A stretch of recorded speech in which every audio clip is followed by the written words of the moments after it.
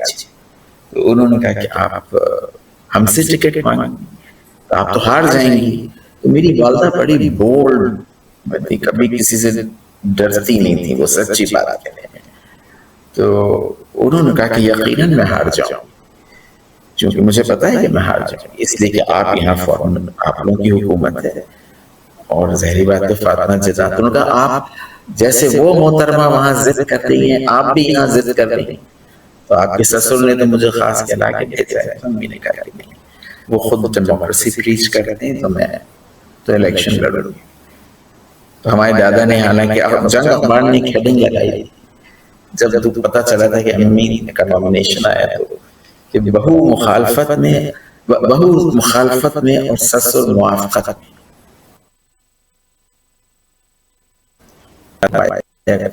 امی سے کہا کہ تم اپنا واپس، امی نے کہا یہ تو نہیں ہوگا. تو میری اپنی دادی اور میری جو اسٹیپ دادی تھیں وہ سخت خلاف تھیں امی کی، اور یہ بہو جو ہیں وہ اپنے سسر کے خلاف جا رہی. بہرحال جب امی الیکشن ہاری تو یہ لوگ بہت خوش ہوئے کہ وہ الیکشن ہی ہار گئیں. اور میری دادی جو تھیں، جو گزرتا تھا گھر کے سامنے سے اس کو کہتی تھی کہ ان کو ووٹ مت دینا. تو میری والدہ ہمارے والد سے کہتی تھی دیکھیے یہ گھر میں ہی ہمارے امی والد تو بولتے نہیں تھے سیاست میں، بھائی یہ تم جانو اور تمہاری ساس. بہرحال وہ الیکشن ہوا. جی بابا آپ کچھ کہہ رہے ہیں. چودھری خلیق الزمان صاحب بعد میں کیا سوچتے تھے جب انہوں نے ایک کتاب بھی لکھی اور اس پہ پابندی لگا دی ایوب خان نے ہی؟ دادا نے آپ یہ دیکھیے کہ جو جتنے بڑے بڑے مسلم لیگی اکابرین ہیں، میرا نہیں خیال ہے کہ کسی نے بھی کوئی اپنی بایوگرافی لکھی تھی. تو دادا was the only leader perhaps to have written Pathway to Pakistan. اور یہ کتاب انہوں نے لکھنا شروع کی تھی 1950s میں جب وہ انڈونیزیا میں سفیر تھے. اور خیر جب کتاب لکھی اور 63 میں وہ چھپنے کے لیے کئی آئی پاکستان تو پتہ چلا کہ یہاں پہ تو وہ کتاب بین کر دی گئی. ایوب خان کی دادا کی کتاب بین، لانگ ونز نے چھاپی تھی وہ انگلینڈ میں، لندن میں، لیکن اس کو بین کر دیا گیا. اور 60s میں جب پنڈت جی پاکستان آئے انڈس واٹر ٹریٹی سائن کرنے، تو ان کی دادا سے بھی ملاقات ہوئی کہ دادا تو بہت کلوز تھے. تو وہ دادا سے ملے اور انہوں نے پوچھا کہ تمہاری کتاب کا کیا ہوا؟ چھپ گئی؟ تو دادا نے کہا کہ ہاں چھپ گئی، لیکن وہ پاکستان میں اس کو اجازت نہیں ہے. تو وہ حیران رہ گئے. ان کی جب ایوب خان سے ملاقات ہوئی پنڈت جی کی، تو انہوں نے کہا بھائی یہ تو کمال کی بات ہے کہ چودھری خلیق الزمان کی کتاب ان کے اپنے ملک میں بین ہے. تو خیر ایوب خان نے اس کی اجازت دی چھپنے کی، تو پھر وہ پاکستان میں چھپی. اور پھر اس کے بعد دادا نے اس کا تفصیلی ترجمہ، وہ انگریزی سے زیادہ اردو کتاب جو ہے شاہراہ پاکستان وہ زیادہ تفصیلی ہے، اور دادا نے کھل کے لکھا. وہ اس لیے بین کر دی گئی تھی کہ دادا نے اپنے اختلافات کا ذکر قائد اعظم سے کیا، جس کی وجہ سے اس کی اجازت نہیں دی گئی. بہرحال اس کی اجازت ملی، اور پھر دادا کو جب یہاں تھے وہ تو یعنی ویسٹ پاکستان کی پولیٹکس سے دور کرنے کے لیے ان کو گورنر بنا کے ایسٹ پاکستان، اس زمانے میں وہ ایسٹ بنگال کہلاتا تھا، وہاں بھیج دیا گیا. پھر وہاں پہ بھی دادا کے اختلافات ہوئے، چونکہ عوامی لیگ جو جدیو پارٹی اس زمانے میں تھی اس نے بری طرح سے مسلم لیگ کو ایسٹ پاکستان میں ہرا دیا. دادا سے کہا گیا کہ آپ یعنی کہ ان کو حکومت نہیں بنانے دیں گے. تو دادا ریزائن کر کے واپس پاکستان آ گئے. اور پھر وہ 71 کا جو سانحہ ہوا اس نے ان کے اوپر بہت گہرا اثر ڈالا, اور وہ میرے خیال سے اس کو برداشت نہیں کر سکے. اس کے بعد ان کی صحت بالکل یعنی گرتی ہی چلی گئی. اور میری جو بڑی پھوپھی انڈیا میں رہتی تھیں, پٹنہ میں ان کی شادی ہوئی تھی, تو وہ ان کو جب دیکھنے آئیں تو کیونکہ ان کی حالت ٹھیک نہیں رہتی, طبیعت صحت صحیح ٹھیک نہیں رہتی تھی, تو ان کا ہاتھ پکڑ کے انہوں نے بالکل آپ یہ سمجھیے کہ وہ ایک ٹوٹے ہوئے انسان تھے, کیونکہ وہ خاص واحد لیڈر تھے جنہوں نے کہ پاکستان کو ٹوٹتے ہوئے دیکھا. تو انہوں نے کہا کہ بیٹی, میری پھوپھی کا ہاتھ پکڑ کر کہا کہ بیٹی اب میں سوچتا ہوں کہ کیا یہ فیصلہ درست, یعنی وہ اتنے دل برداشت ہو. اور وہ پھر 73 میں ان کا انتقال ہو گیا. تو یہ سلسلہ رہا دادا کا. اور ہندوستان کی مسلمان جو ہیں وہ بھی ان سے ناراض رہے کہ وہ پاکستان آ گئے. تو اور پھر ہم لوگ لاڑکانہ میں رہتے تھے. ہم لوگ سمجھیے کیونکہ میری والدہ جو تھیں وہ مسلم لیگ کے ساتھ تھیں. اس زمانے میں جو مسلم لیگ کا الیکشن ہو رہا تھا, کاؤنسل مسلم لیگ کا, وہ ورکنگ کمیٹی کی ممبر بھی تھی. تو 71 کے بعد جب پیپلز پارٹی کی حکومت آ گئی تو پھر ہم لوگوں کے لیے کچھ دشواریاں ہونے لگی. اور میری والدہ نے کچھ عرصے کے لیے, ایسے کہتے ہیں انگریزی میں, فیس سیونگ کے لیے پیپلز پارٹی بھی جوائن کی. لیکن سچی بات یہ کہ دل ان کا مسلم لیگ میں ہی تھا. اور پھر ہم لوگ کراچی مائیگریٹ کر گئے, کراچی آ گئے. یہاں سے پھر میں نے BSc کیا, اور BSc کرنے کے بعد کچھ دن ایک ایڈورٹائزنگ ایجنسی میں کام کیا. پھر میرے والد بہت کا اصرار تھا کہ میں سول سروس, ان کی بہت ہی دیرینہ خواہش تھی. تو پھر مجھے 1986 میں نے فورن سروس جوائن کی. تو یہ ایک میں نے آپ کو بڑا تفصیل سے بلکہ بتایا ماشاءاللہ, بہت تفصیل کے ساتھ. اور بزرگوں کے لیے بھی اور نوجوانوں کے لیے تو بہت زیادہ اس میں چیزیں ہیں, یعنی کہ ہسٹری پاکستان بنانے والوں ان کے ساتھ اس وقت ہی کیا سازشیں, مخالفت. آپ کو میں ایک چیز اور بتاؤں, ایک چیز میں بتاتا ہوں کہ میرے دادا جو تھے وہ بہت ہی حسین آدمی تھے. اور جب وہ تقریر کرنے کے لیے جس دن لوگوں کو پتا چلتا تھا, خاص طور سے خواتین کو لکھنؤ میں, کہ آج چودھری خلیق الزمان پارلیمنٹ میں آئیں گے اور تقریر کریں گے, جو ویمن گیلری ہوتی تھی, میرے والد بتاتے ہیں وہ پیکٹ ہو جاتی تھی. بہت ان کو بہت ہی خوش شکل آدمی تھے. اور ان کے لیے مولانا ظفر علی خان نے ایک جس پہ دادا نے لکھا تھا کہ بہت ہی وہ شرم اور بہت ہی کیمرہ شائع پولیٹیشن. آج کل تو لوگ کیمرے کے پیچھے بھاگتے ہیں, دادا کیمرے کو دیکھ کے بھاگتے تھے, چھپ جاتے تھے. ان کی بہت کم تصاویر ہیں, یعنی جو ہسٹری میں آپ دیکھیں تو وہ ہمیشہ شرمیلے تھے اس معاملے میں کہ کیمرے سے بہت شرماتے تھے.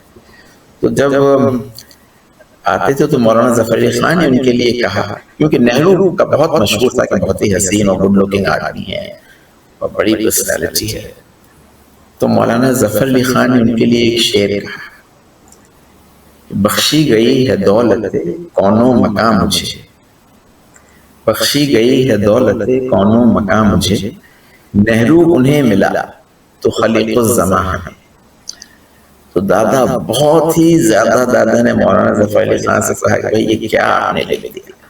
وہ کہتے تھے کہ نہیں, ان کے پاس نہرو ہے, ہمارے پاس تو دادا بہت ہی حسین آدمی تھے, اور حسین لوگوں کو پسند بھی بہت کرتے تھے.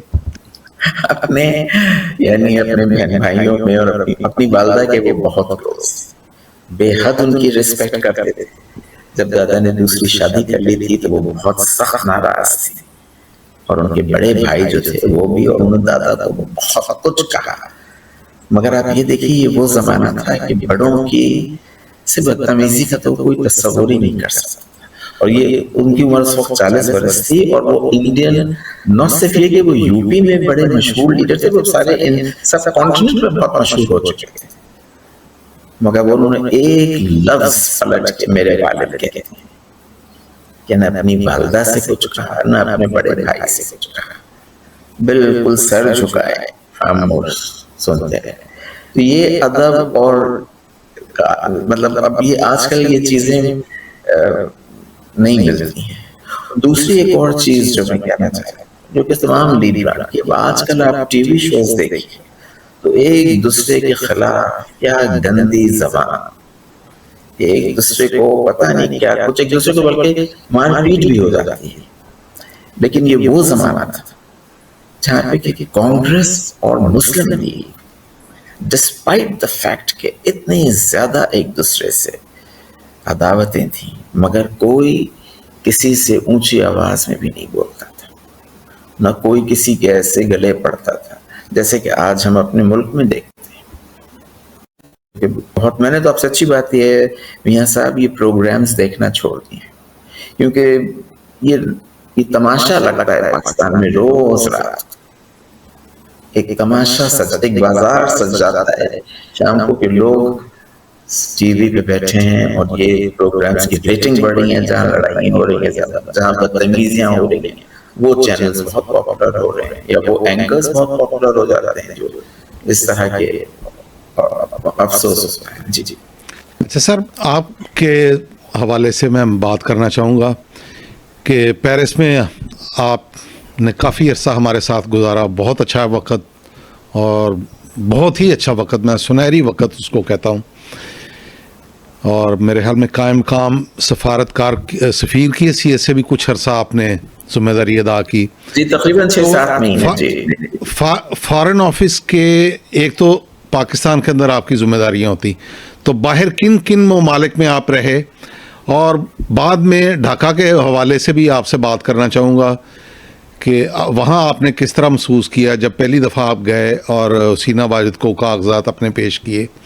تو پہلے تو یہ بتا دیں آپ کتنے ممالک میں رہے, نائجیریا میں بھی میرے خیال میں آپ. جی دیکھیے, سب سے پہلے ہماری پوسٹنگ ہوئی تھی سعودی عربیہ جدہ, اور سب سے زیادہ وقت ہم نے وہیں گزارا, تقریباً 5 سال. اس کے بعد ہم چلے گئے لندن گئے تھے ہم اسکالرشپ پہ, وہاں سے ماسٹرز کیا ایک یونیورسٹی ہے, یونیورسٹی آف لندن سے. پھر ہماری پوسٹنگ ہوئی اسپین میڈرڈ میں, اور اس کے بعد ہم میڈرڈ سے ہم چلے گئے ڈھاکہ. پہلی پوسٹ 2002 سے 2006 تک, اور میڈرڈ میں ہم تقریباً 3.5-4 سال رہے. اس کے بعد ہم ڈھاکہ گئے, اور ڈھاکہ بھی ہمیں, ڈھاکہ اس طرح سے تھا کہ ڈھاکہ ہمیں فالو کر رہا تھا کہ پہلی پوسٹنگ, سب سے پہلی پوسٹنگ جو تھی وہ پہلے انفیکٹ دلی کی ہوئی تھی لیکن وہ کینسل ہو گئی. وہاں جو ہمارے سفیر تھے, جہاں جو ہمارے سفیر تھے ستار صاحب, انہوں نے نہیں ایکسیپٹ کیا. جی آپ کی سر پوسٹنگ کینسل ہوئی یا ستار صاحب کی کینسل ہوئی تھی؟ نہیں, ہمیں جب دلی پوسٹنگ ہوئی اس وقت شہریار صاحب ہمارے فورن سیکرٹری تھے, تو ہم نے ہندی سیکھ لی. ہم ہندی لکھنا پڑھنا خوب جانتے ہیں. تو انڈیا نے آپ کو ایکسیپٹ نہیں کیا؟ نہیں, انڈیا نے نہیں ایکسیپٹ کیا. ہمارے جو ایمبیسڈر تھے ستار صاحب, انہوں نے نہیں ایکسیپٹ کیا. انہوں نے کہا یہ کہ بھائی یہ چودھری خلیق الزمان کے, بالکل وہ زیادہ اصل میں, اور ان کا خاندان جو ہے وہ یہاں, وہ حسد آ گئی ادھر بھی. ابھی جو ہمارا خاندان ہے آدھے سے زیادہ ہم کہیں گے وہ انڈیا میں. جی بالکل. تو وہ ہمارا گھر, آبائی گھر لکھنؤ میں آج بھی موجود ہے, اور ہماری پھوپھی ہیں اور ہمارے وہیں رہتے. تو انہوں نے کہا یہ ہم لوگوں کے لیے پرابلم ہے. تو بعد میں کچھ لوگوں کا خیال تھا کہ نہیں, یہ تو بہت اچھا ہوتا ہے کہ ہمیں انڈیا بھیجا جاتا ہے. بالکل, ایک بہت اچھا فیس ہوتے پاکستان کا, چونکہ ہمارے خاندان کے لوگ وہاں پر تھے, ہمارے دادا کا تعلق وہاں سے تھا. تو بہرحال وہ نہیں بھی, اور پھر ہمیں کئی ہوتے جدہ بھیج دیا. وہاں سے جیسا کہ ہم نے آپ کو بتایا ہم واپس آ گئے تھے. پھر 1 منٹ آپ پانی پی سکتے؟ جی جی جی. آپ میری 2 نمازیں مس کروا رہے ہیں. معذرت خواہیں, وہ بس ٹیلی فون کال میں زیادہ وہ اچھا جی جی جی جی جی جی. تو اینی وے پھر ہم نے سرو کیا ڈھاکہ میں, اور ڈھاکہ بھی ہمیں بہت یعنی گھبراہٹ تھی. میڈرڈ کے بعد ڈھاکہ تو آپ سوچ سکتے ہیں ڈیولپنگ کنٹری کے بعد ایک دم سے آپ, لیکن میاں صاحب یہ فیکٹ, یہ ہم نے جتنی پوسٹنگز کی, مطلب پیرس آف کورس, پیرس تو بڑا رومانٹک شہر ہے, وہاں تو جا کے آدمی عشق کرے یا کہ سفارت کرے, لیکن بہرحال پیرس میں بھی بہت آپ لوگوں کے ساتھ, خاص طور سے میں آتا ہوں جس مشن میں میں نے سرو کیا ہے, ہماری یہ کوشش رہی ہے کہ پاکستانیوں کے جتنا قریب ہو سکے, اور آپ بھی اس کے گواہ ہیں کہ ہم نے اپنے تئیں پوری کوشش کی کہ جتنے پاکستانی ہیں ان کی جس طرح سے مدد ہو سکے کی جائے. اسپیشلی جو لوگ انلیگل امیگرنٹ ہوتے ہیں ان کے لیے ہم لوگ بہانے بنا کے ہم, اور ہماری جو ٹیم تھی, جو ہمارے 7 افسران تھے, الیاس کا آپ کو یاد ہوگا, الیاس نظامی تھی, سائمہ ہمارے ساتھ تھی, پھر بعد میں ہمارے ایمبیسڈر شفقت صاحب آ گئے تھے, مگر انہوں نے کمیونٹی کا سارا کام ہمارے حوالے کیا. جی. یعنی تمام تقریبات میں حصہ لینا یا جو بھی آپ لوگ, اس میں ہم ہی ریپرزینٹ کرتے تھے. وہ ہمارے ایمبیسڈر صاحب بہت ہی شرمیلے واقع تھے. جی. لوگ کہتے تھے بھائی ان سے تم ہی ہینڈل کرو, ان کو تم ہی ہینڈل کرو. تو وہ ہمارا, اور ہمیں بہت سچی بات یہ بہت مزہ بھی آتا تھا آپ لوگوں سے مل کے, اور اپنے یعنی دل کی باتیں کرتے تھے. اور پیرس تو was of course you know, اور پھر پیرس میں 2 امپورٹنٹ, جو سب سے بڑی امپورٹنٹ آرگنائزیشن کیا نام ہے اس کا, یونیسکو, اس میں بہت کم کرنے کا موقع ملا. اور پھر ہمیں ہماری بہت کلوزنس ہو گئی. آپ کو بتاؤں چونکہ زرداری صاحب کے جو والدین تھے وہ وہاں رہتے تھے, ان کی والدہ سے اسپیشل وہ بے حد ہمیں ریگارڈ کرتے تھے. انہوں نے ہمیں اپنے وہاں نارمنڈی میں جو ان کا شاطئ ہے وہاں بلایا کھانے پہ, اور کہا کہ تم ویکینڈ یہاں پہ رہا کرو. اور کیونکہ وہ ہمارے دادا کو بہت اچھی طرح سے جانتی تھی, ڈاکٹر سلیم الزمان صدیقی, تو انہوں نے کہا تم واحد پاکستانی ڈپلومیٹ ہو جو ہمارے گھر میں آئے. یہاں کوئی پاکستانی ہم آتے ہیں ہم کسی کو تنگ, اور یہ حقیقت ہے. وہ دونوں میاں بیوی اتر کے کیب لے کے نارمنڈی چلے جاتے تھے. کبھی انہوں نے ایمبیسی سے گاڑی نہیں مانگی, کبھی ایمبیسی کو. تو وہ دونوں میاں بیوی حاکم علی زرداری صاحب اور ان کی وائف ٹمی, تو ان سے ایک گھریلو تعلق بن گیا تھا. وہ ہمارے پاس آتی تھی اور ہم ان کے پاس برابر جاتے تھے. نارمنڈی ہم برابر جاتے تھے. تو اسی طریقے سے اور بھی بہت سے پاکستانی آپ تھے, علی اعجاز صاحب تھے, پھر وہ کیا نام ہے جو ہمیں نام یاد آ رہے ہیں, جن کا یہاں اسلام آباد میں ہوٹل ہے, ارے کہتے ہیں علی اعجاز صاحب کے ساتھی ہوتے تھے وہ. پیرس میں بھی بہت زیادہ دوست آپ کو مس کرتے ہیں جی, محبت کرتے ہیں آپ کے ساتھ. جن کا نام یاد نہیں آ رہا, یہ سب بہت, ان سب نے بہت خیال کیا. پھر آف کورس ڈھاکہ, پھر پیرس سے ہم پہلی سفارت کاری یعنی ایز ایمبیسڈر ہم نے سرو کیا, وہ پیرس سے نیروبی کینیا چلے. جی. وہ بہت ہی خوبصورت ملک اور بہت ہی اچھے لوگ. اور پھر ہم واپس آ گئے, اور پھر آخری پوسٹنگ دوبارہ ڈھاکہ بھیجا گیا. سر یہ جو انقلاب آیا, اب حسینہ واجد کی گورنمنٹ فعال ہوئی ہے, تو اس کو کس نظر میں آپ دیکھ رہے ہیں؟ پاکستان کے ساتھ تعلقات ہمیں یہ لگتا تھا جی جی جی جب تک ہم وہاں, کیونکہ ہمارے لیے بہت ہی بڑا چیلنجنگ اسائنمنٹ تھا, کیونکہ پاکستانی سفیر اور پاکستانی ڈپلومیٹس جو تھے وہ ان کو ایک ڈسٹنس پہ رکھا جاتا تھا. بالکل.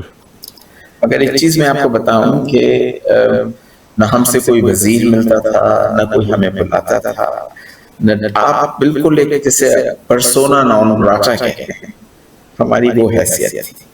لیکن ایک دفعہ ہماری ملاقات ہوئی شیخ حسینہ سے. اچھا بیدہ بھی ان کا ہم لوگ سب ان کو حسینہ واجد کہتے ہیں، جو کہ ان کا غلط نام ہے.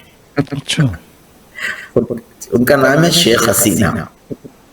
وہ اپنے شوہر کا نام یوز نہیں کرتی کبھی بھی، اور یہ ان کا سرکاری نام بھی یعنی آفیشل نیم بھی ان کا شیخ حسینہ ہی ہے. اچھا اچھا اچھا. بہرحال تو ان سے ہماری میٹنگ ہوئی، اور یوزلی ہوتا یہ ہے کہ سفیر جب ملتے ہیں یعنی پریزیڈنٹ سے یا پرائم منسٹر سے تو وہ ایک سمجھیے کرٹسی کال ہوتی ہے جو کہ 20-25 منٹ، لیکن ہم سے وہ ان کی ملاقات بھی تقریباً 70 منٹ جاری رہی. اور وہ جسے میں انگریزی میں کہوں گا کہ she was extraordinarily nice to me. مجھ سے وہ بے حد زیادہ اچھی طرح سے ملی. جو ان کے ارد گرد لوگ بیٹھے ہوئے تھے وہ لوگ ہر طرح کے ایشو ریز کر رہے تھے. بعض دفعہ ایسا بھی ہوتا ہے کہ اپنے پرائم منسٹر کو خوش کرنے کے لیے لوگ یہ باتیں کرتے ہیں، مگر انہوں نے وہ بالکل اس کو انکریج نہیں کیا. ہم سے یہ بھی کہا کہ ہمیں اپنے بالغی کتاب دی اور کہا کہ آپ نے پڑھے. میں نے کہا تم کہاں ہم نے پڑھے ہوئے، ہم ضرور پڑھے نہیں. تو کہیں گے آپ کے دادا کا بھی سیکریٹری میں ہے، اور پھر کہنے کہ آپ پریزیڈنسی جائیے گا جو کہ گورنر ہاؤس ہوتا تو دادا وہاں رہتے تھے.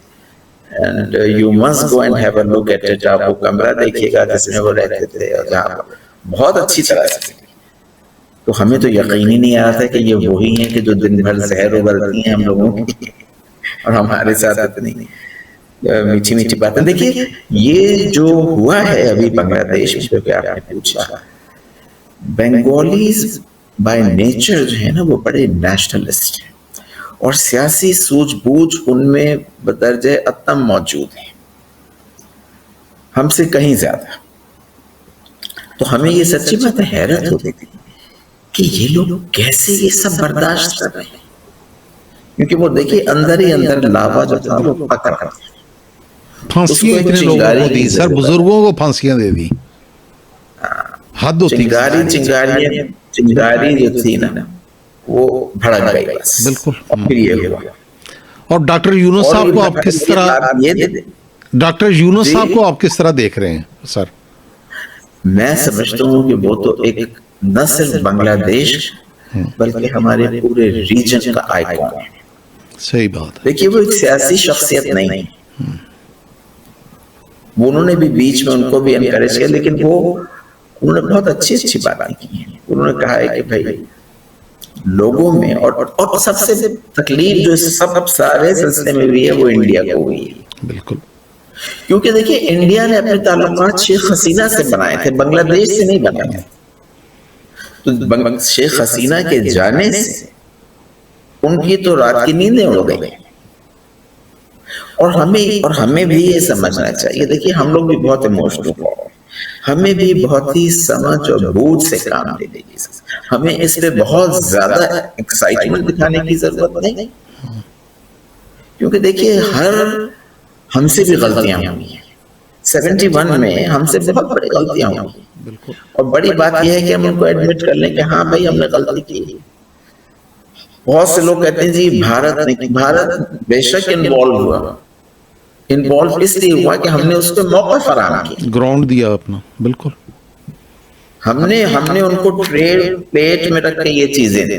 بالکل. تو انہوں نے اس کا فائدہ اٹھایا. اگر ہم ان کی جگہ ہوتے تو ہم بھی یہی کرتے. تو سارا بلیم 71 کا انڈیا پہ ڈالنا میری نزدیک بالکل غلط ہے. بے شک انہوں نے اپنا قیمتی وقت دیا. بہت سر شکریہ، بہت بہت شکریہ. آپ کا قیمتی وقت ہم نے لیا، اور بڑی آپ نے معلوماتی گفتگو کی. میں نے کچھ زیادہ ہی باتیں کرنی، بہت سی باتیں ایسی ہیں میاں صاحب جو کہ بہت ضروری تھیں وہ رہ گئی. جی انشاءاللہ نیکسٹ ٹائم کے لیے رکھ لیتے ہیں. تو انشاءاللہ جلد ہی اسی پروگرام میں دوبارہ پھر ملیں گے. بہت شکریہ سر، بہت شکریہ. جو بھی آپ کے ہمارے جی دوست تمام احباب تمام دوستوں کو سے بہت سارا جی جی ہم آج انشاءاللہ بھی ان کو مس کرتے ہیں، بس جی آپ دعاؤں میں یاد رکھیں۔ جی بالکل، بہت شکریہ سر۔ ناظرین، یہ تھے معروف شخصیت، سفارتکار اور پاکستان، بانیان پاکستان کی اولاد، رفیع الزمان صدیقی صاحب، جو پاکستان سے ہم نے جوائن کیا ہوا تھا، آج کل ریٹائرمنٹ کی زندگی گزار رہے ہیں۔ تو بین الاقوامی حالات پہ بھی تھوڑی بہت گفتگو ہوئی، پاکستان بننے کے حوالے سے بھی گفتگو ہوئی، چودھری خلیق الزمان اور رواداری سیاستدانوں کے درمیان کس حد تک تھی، اور اب رواداری دیکھنے کو نہیں ملتی، سننے کو نہیں ملتی۔ تو یہ تھا آج کا پروگرام۔ تو اپنے میزبان میاں امجد کو اجازت دیں، انشاءاللہ بہت جلد نئے پروگرام کے ساتھ، نئے مہمانوں کے ساتھ، نئے ٹاپک کے ساتھ آپ سب سے ملاقات ہوگی۔ تب تک کے لیے اجازت دیں، اللہ حافظ۔